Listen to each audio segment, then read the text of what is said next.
Can we grow celery from a cut celery that we bought in the store? Have you ever processed your own deer? Are these eggplant ready to cook, ready to harvest? Have you ever made espresso in your grandmother's pot? Today on What the Homestead?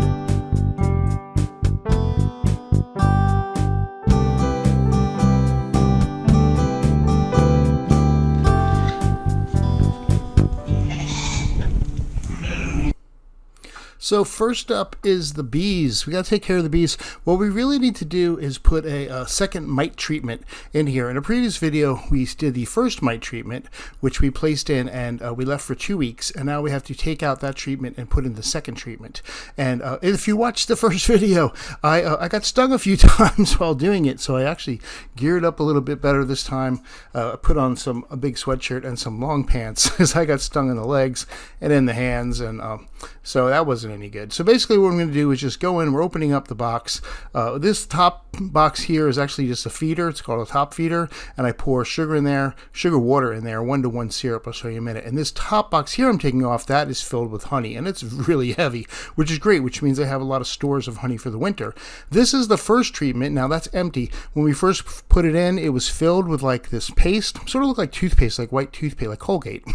And here we are putting in the second treatment. We got it opened up and you can see the white paste in there. So now I'm simply just going to put the whole thing back together and leave this in for a couple of weeks, and then we'll eventually take out that tray and pretty much seal up the bees for the winter and just let them have at it.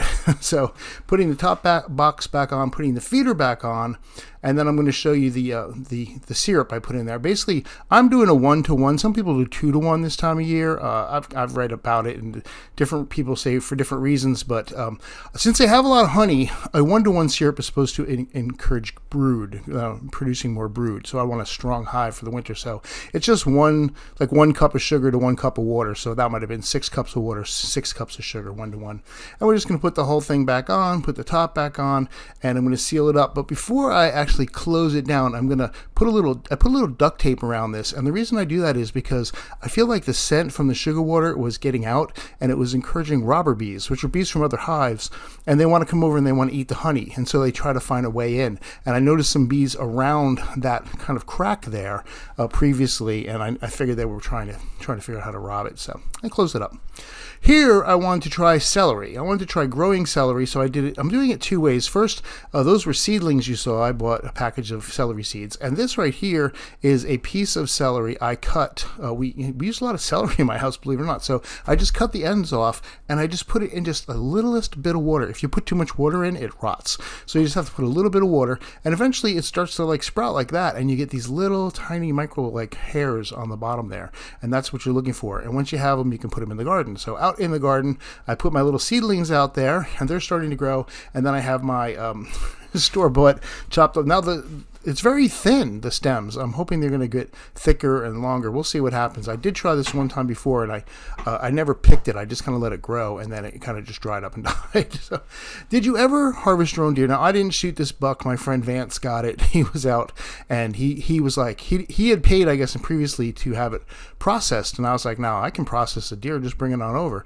So he brought it over, and we basically skinned it and gutted it. We hung it from the stairs, had the light shining down on it, and then we had flashlights as well.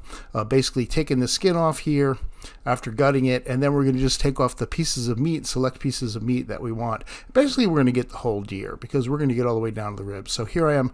I'm kind of cutting one of the legs or the front meat there. It's kind of a roast I get off there. I'm going to take that roast, and we're just going to put everything in plastic bags. What I do is I let the meat sit in the refrigerator for a week. Some people do it's basically called aging. Some people do like a wet aging where they'll put it in ice, they'll put it in a cooler and put ice on it, and that kind of gets some of the gaminess out of it.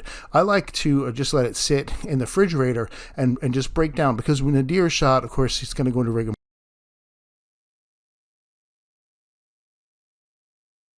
Just tough, if you will. So letting it sit for a while, aging it. And once it's aged, which I've done here, now I can go in and I can start just preparing it how I want it. So this was actually a back strap, and I wanted that to be steaks. So we just cut this into steaks right here, and then we're going to stick that and we're going to freeze wrap it. This is the roast I was talking about, and it's got a lot of fat, a lot of connective tissue on it, and I just kind of want to get all that off to try to make it as good a piece of meat as possible.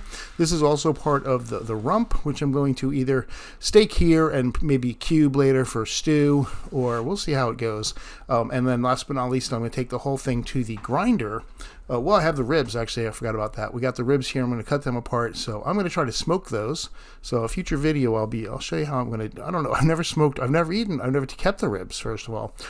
So we're going to see how that goes. And this is me making a ground hamburger. I like venison burger. And so what I did is I got some fat back, and I just wanted to grind it half, some fat back, like 20% fat back, because venison's very lean. It doesn't have a lot of fat in it. So I wanted to be about 20% of fat from the pork, and then the rest of it, the venison. And I'll go ahead and make hamburgers, maybe meatballs. I really do like a good venison hamburger. So the eggplants, I was pretty excited about eggplants. They're not big. Like when you go to the store, you get these really big eggplants. I've never been able to produce them. I don't know if I'm buying a different seed, but mine don't seem to be eggplant shaped. They're more round like these guys here. Now this is kind of, I'm showing you kind of a couple of weeks in how they started off small and just flowers, and then to the point where I'm actually harvesting them here. So I'm going to pick them off, and I get a pretty good amount. I'm going to get about 2 jars full. I'm going to put them in mason jars in the refrigerator too. My wife is ready to prepare them, and what she's going to do is bread them and make eggplant parmesan. Now I never really liked eggplant. I'll be honest with you, like store-bought eggplant, to me, I don't like it. But for some reason, I love eggplant from the garden.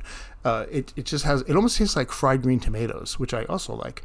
Now, one of the things I realized is getting them to stay in the jar and fit as many as possible is kind of like a little puzzle, like which ones you put in. I finally realized that maybe the stems needed to be cut, so I cut the stems a little bit closer. They kind of fit in the jar a little bit. So I'm trying to get as many in there as possible. And like I said, I ended up with about 2 jars, and these are pretty big mason jars. Now, why in the mason jar? Because vegetables, for some reason, stay longer in mason jars than if you just put them in the refrigerator. So those could stay in there for like 2 weeks and probably still be good.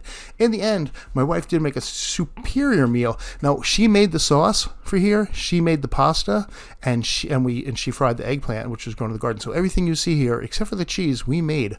I'll put some links to the top to the original where we did we made the pasta and the sauce. So if you want to see those, you can check out those links.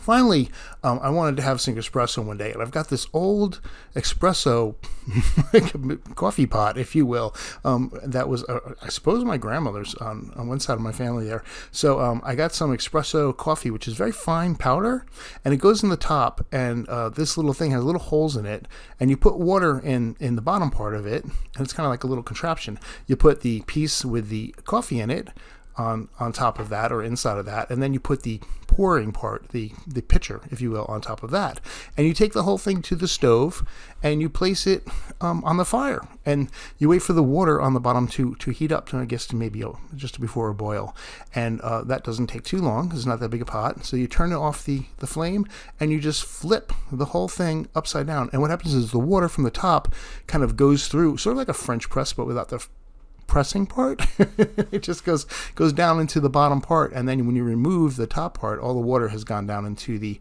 pitcher through the coffee, and it makes it espresso in the pot, which is pretty cool. So you get yourself a little espresso cup. I got a little creamer in there ready to go, and I'm just gonna pour. Now here's one thing.